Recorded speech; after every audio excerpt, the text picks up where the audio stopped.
I don't like thank you cards, giving or receiving them. I know this is an unpopular opinion, but hear me out.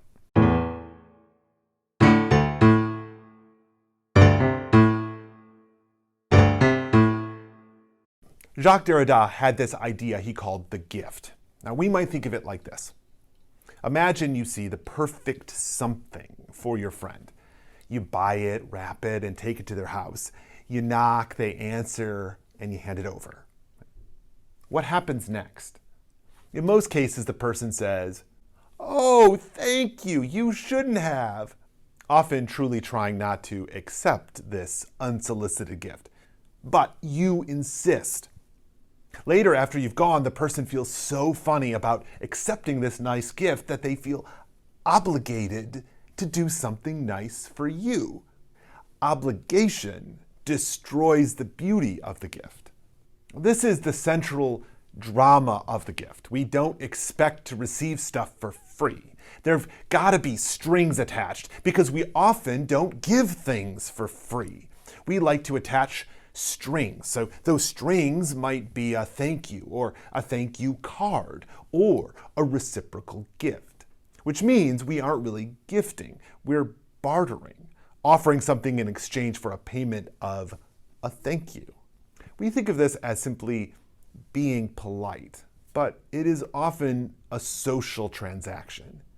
When we receive a gift, we feel obliged to respond. So we are compelled to rid ourselves of that obligation. We must gift back to eliminate the gift debt, usually needing to match them dollar for dollar. Meanwhile, the giver wants to be recognized for giving. I'm confident there are at least a few people cooking family dinners this time of year expecting to be thanked, or perhaps, even more commonly, expecting to get mad at how they won't be thanked. Derrida contended that for something to truly be a gift, it would need to be given without expectation of receiving anything. You must want to give the gift. That's it. There's this passage in the Gospels that many Christians are familiar with, but we hear it at a different time of year. On Ash Wednesday, before we put ashes on our foreheads to remember that we are dust and to dust we shall return, we read a passage from Matthew 6.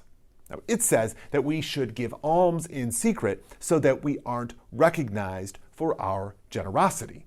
When we hear this at the beginning of Lent, with a mind toward what to do with those ashes, we aren't likely to be thinking about buying gifts for friends and family. But the implication is poignant here. Jesus isn't saying we must give to the poor in secret or don't give at all. He's saying don't do it to look good. Don't be generous to receive praise, thanks, popularity, or recognition, but instead give anonymously, generously, and secretly to avoid all of that, and therefore not gain status and be raised up before all the people.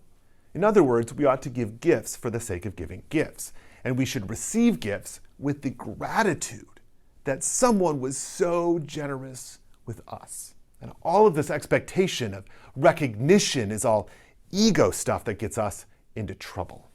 I do recognize the need to recognize others, love languages and all that. And I'm no different. I love being noticed and it feels good. But I also know it's not about me. It's not about the receiving, but the giving. And that includes being thankful. I'd rather focus on doing something that is worth being thanked for and not being dependent on the thanks. So as we gather around tables with family and friends, let us enjoy each other's company, focusing on our thankfulness, gratitude, and love. And may we offer an antidote to expectations, freedom to be ourselves, and thankful that we actually are not in charge of someone else's gratitude. Thanks for listening to Make Saints, because eternal life is hard and we could use all the help we can get. Be well, and we'll see you again soon.